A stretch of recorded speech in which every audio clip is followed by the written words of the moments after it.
আসসালামু আলাইকুম। ইজি পাঠশালার পক্ষ থেকে তোমাদেরকে শুভেচ্ছা ও অভিনন্দন জানাচ্ছি। আমি আশফাক আজিজ। আজকে চমৎকার একটা টপিকস নিয়ে কথা বলবো। এই টপিকসগুলো হচ্ছে subject verb agreement versus right form of verbs. আসলে আমরা কিভাবে সাবজেক্ট ভার্ব এগ্রিমেন্ট বলি এবং কিভাবে রাইট ফর্ম ভার্বস বলি সেটা আজকে আমরা দেখাবো। খুব চমৎকার একটা জিনিস, ভালো লাগবে, সাথেই থাকুন। আমরা ইংরেজিতে ভার্ব চেঞ্জ হবে তিনটি কারণে। কয়টি কারণ? তিনটি কারণ। যে সমস্ত ভার্বগুলা সাবজেক্টের কারণে চেঞ্জ হবে তার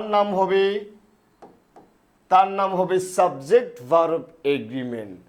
আর যদি কোনো ভার্ব অন্য দুটি কারণে চেঞ্জ হয়, যেমন কোনো ভার্ব যদি টেন্সের কারণে চেঞ্জ হয় অথবা সাম স্পেশাল ওয়ার্ডের কারণে যদি চেঞ্জ হয়, তার নাম হচ্ছে রাইট ফর্ম অফ ভার্বস।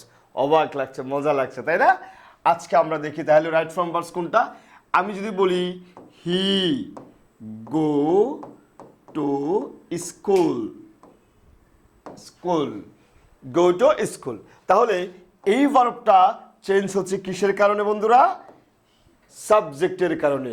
সুতরাং হি গোজ টু স্কুল, তাহলে এই প্রসেসের নাম হচ্ছে সাবজেক্ট ভার্ব এগ্রিমেন্ট। আর যদি বলা হয়, তাহলে আমি যদি বলি ইফ আই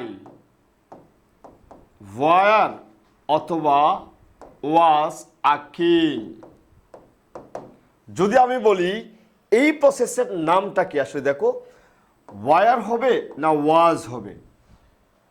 তাহলে কি আই উইশ, আই বলো আই উইশ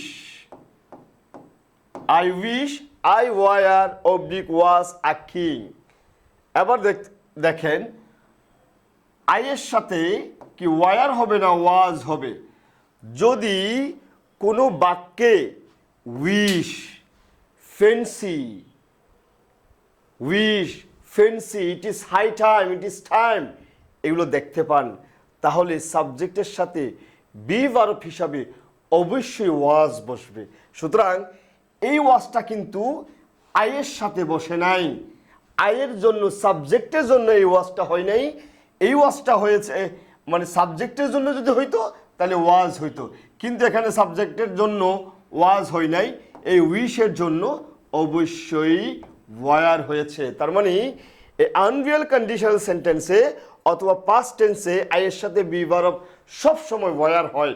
সেটা এই প্রসেসের নাম হচ্ছে রাইট ফর্ম অফ ভার্বস। তো আশা করি কোনটা সাবজেক্ট ভার্ব এগ্রিমেন্ট আর কোনটা রাইট ফর্ম অফ ভার্বস আমরা ইনশাল্লাহ রিয়েলাইজেশন করার জন্য সামর্থ্য হয়েছে। ধন্যবাদ সবাইকে, ভালো থাকবেন, সুস্থ থাকবেন।